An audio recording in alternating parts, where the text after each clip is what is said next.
Good morning mga Mima! May pagano'n tayo Laughing up the mess, drop it in the water, let the daughter find her image with the rest. She'll be learning how to breathe, spinning through identity, reveal another pretty little scheme. Save her mind. Didi, so papatutor kami ngayon. And kaya lang bibili muna kami ng inumin. Dito na lang kami bibili ng inumin dahil umiinom sa nito. Tapos Kuko? Hayag ko. Mama. Kuko? So may ka. Koko? Koko? So pwede. Yan na natin paabot niya. Koko? So siya pa namili. Sige. Wala desisyon kang bata ka. Lang. Ay, nako, parang hindi kami late. Okay, bro. Doon na tayo uminom. Alis na kami. Ay, imano mo? Okay. Ah, bebe. Inom mo na siya. Kari siya.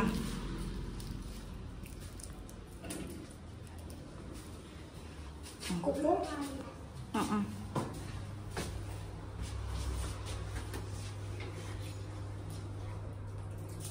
Mama, aru? Open na. Inom ka. Sobrang init sa labas. Baka ma-dehydrate ka. Ay, arte. Okay. A few moments later. So, for today is kakatapos lang ni Ryuji mag-tutorial. Medyo madumi ang aking salamin.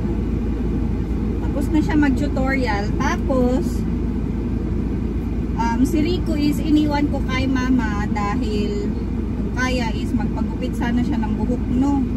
Si mama kasi ang barbershop namin. And, susunduin na namin siya. But before that, bibili kami ni Ryuji ng ng bento or pagkain, lunch namin. Pero nakapack lunch na siya. And para masaya o talagang gipit lang talaga ako is ibabudget natin ang bibilhin kong lunch or bento ngayong araw na to. So tingnan natin kung ano or mura pa ba talaga dito sa Japan. Ganun na ako, pero nagtitipid lang talaga ako dahil wala akong pera. Pero para exciting siya pakinggan kaysa sabihin naman wala akong pera. Hi! O bento ka. Iba-budget natin siya ng teka lang dahil medyo delikado dito. Awid muna tayo. Buang naglabas siya ng sign na pa-right siya tapos dumiretso tapos paapak na ako ng axle. Buti na lang na-brake ko kaagad. Hindi ko yung na-break ako. Magsa-success talaga tayo sa buhay. Oh. Bibili tayo. Iba-budget natin ng 1,000. Yan ang ating bento for today's video. Pero dapat marami na tayong mabili dahil hindi ko din sure kung mapapanindigan ko yan. So, kung puno, edi saan tayo? Pero hindi ko din alam kung mapapanindigan ko yung 1,000 yen dahil medyo mahal na talaga ang mga pagkain ngayon. So, nahihirapan talaga akong makabili ng pagkain tapos babudget ko ng 1,000. Medyo hirap siya. Ay, obento kaimasu. Obento kaimasu. Ay, obento kang. Okay, go. Let's go!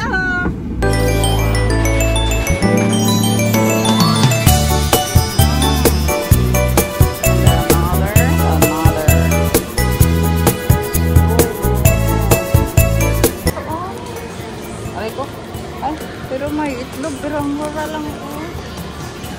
399. Ilang grams na? 600 grams. Wala, ang mura. Kaya lang may itlog. Tawad lang si Rico ng may itlog. Eh. Si Rico na pandamay. Ito na yung ating mga. Hindi na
Nakauwi na kami ngayon. Bagsak na bagsak ka.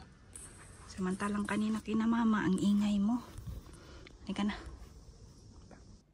So, ayan guys. Palit lang yung boses ko. Pag uwi namin kanina, may lagnat na si Rico ng unti. Parang sinat lang. And ngayon nga is umakyat na siya ng 39.4. So, ano na ako, suppository. And, ayan, may cool fever na siya. And may ice na siya sa ulo. Yung pillow niya. And babantayan natin hanggang bumaba. So, bumaba naman na siya ng 38.6. Ngayon, 38.9. But, 11:20 pa lang kasi. And, so 1 hour and a half pa lang bago ako nagsuppository. So, walang tulugan tayo ngayon, no? Mga nanay, walang tulugan talaga pag ganito. Kataas yung lagnat ng bata. Sabi ko kay Payat kanina, nung nag-39.4 na si Ryuji, magdala ng balde na may ice and tubig. Hindi ko naman in-expect. Ganito kadaming ice ang nilagay. Nagpapalamig ba siya ng Red Horse? Ba't ang daming ice? Hindi ko alam kung anong gusto niyang gawin sa anak niya. Hindi ko talaga alam sa taong yan. The next day.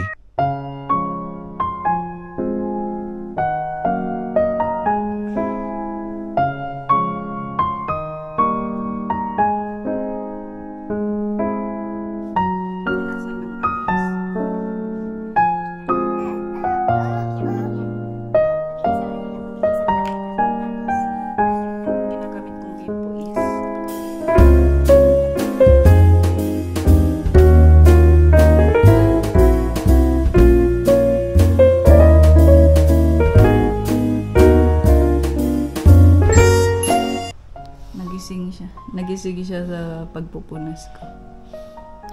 Pero yung mata niya is ano naman. Yung ano niya. Ang pula. Titignan niya kung magpupunas pa ba ako. Hindi na ako magpupunas. Tapos na. Masimay na.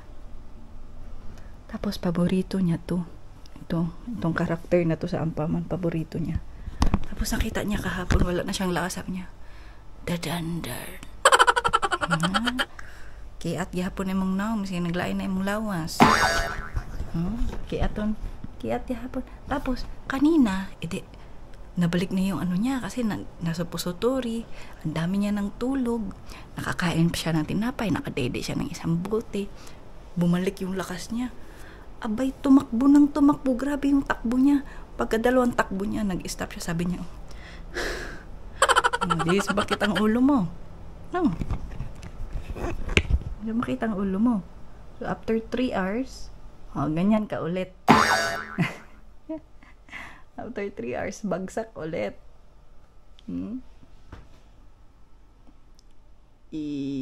Dun-dun-dun. Boku. Mushi-mushi da yo. Di ba? Kiatan kayak gini. Kimi no namae wa? Ito. Daritaki. Ay, ayan. Wala pa talaga akong tulog. Naantok na ako. Mata ko. Ba't magluluto tayo ng tongkatsu? Luto tayo ng tongkatsu. Hindi na ako nagpabili sa labas. Magluluto na lang ako dahil nakauwi na sila.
konti lang siguro ang laman ng tiyan ko.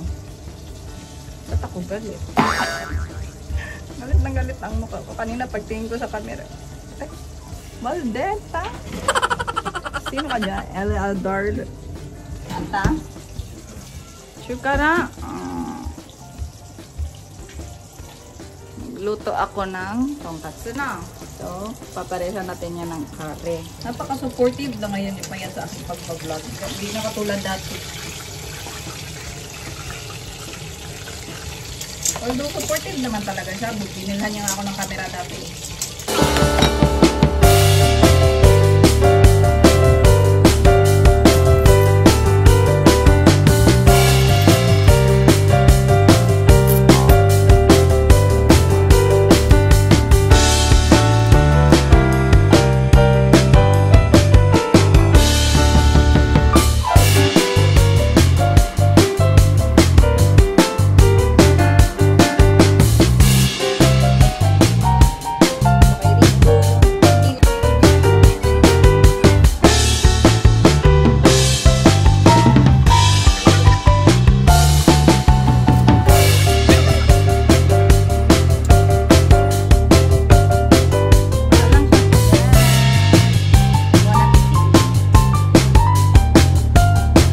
Naligo na ako. Yes, nakaligo na talaga ako. And ito naman ang susunod natin. Pinunasan ko na yung mukha niya.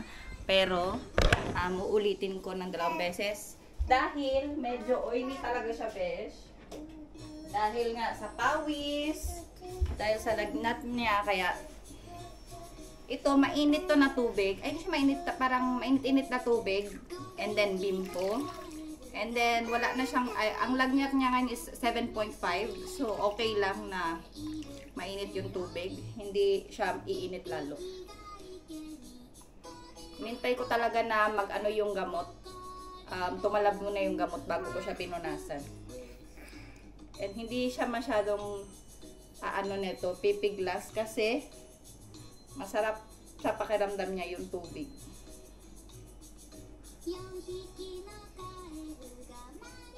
Ay, alam mo maganda yung trabaho ko na caregiver. Nagagamit ko dito sa pagiging nanay ko. Mga ginagawa namin sa matatanda, ginagawa ko sa kanya. Tapos, pupunasan ko siya, tapos lalagyan ko siya ng lotion niya. Sa taas na siguro kami matutulog ngayong gabi. Dahil sumakit yung likod ko dito kagabi. Hindi ako makahiga ng maayos. Kasi pwede na siya manood. Kanina hindi ko siya pinapanood ng TV kahit kagabi. Kahit gising siya ng madaling araw, walang TV talaga.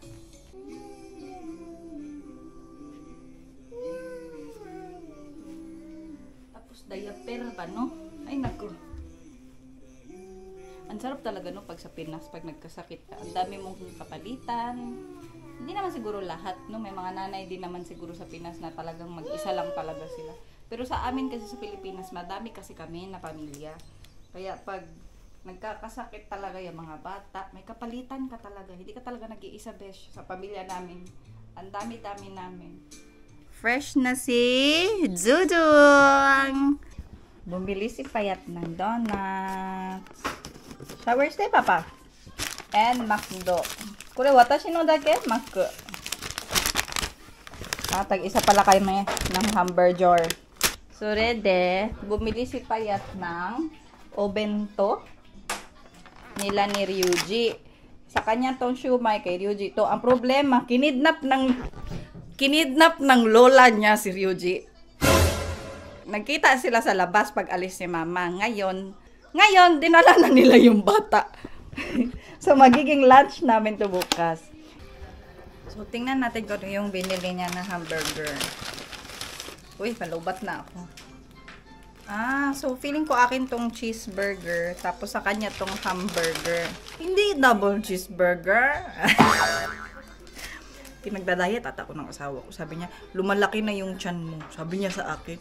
Sabi ko, lumalaki na yung walang lumalaki sa'yo. So parang pinagdadayet niya at ako kaya hindi double yung binili niya. Cheeseburger lang. Bad man na siya eh. So, yun lang ang ating ganap today. Maraming salamat. And, may outro tayo ngayon. Maraming salamat sa mga tao talaga na nanonood. Kung may viewers man ako, maraming salamat. And see you in my next vlog. Bye!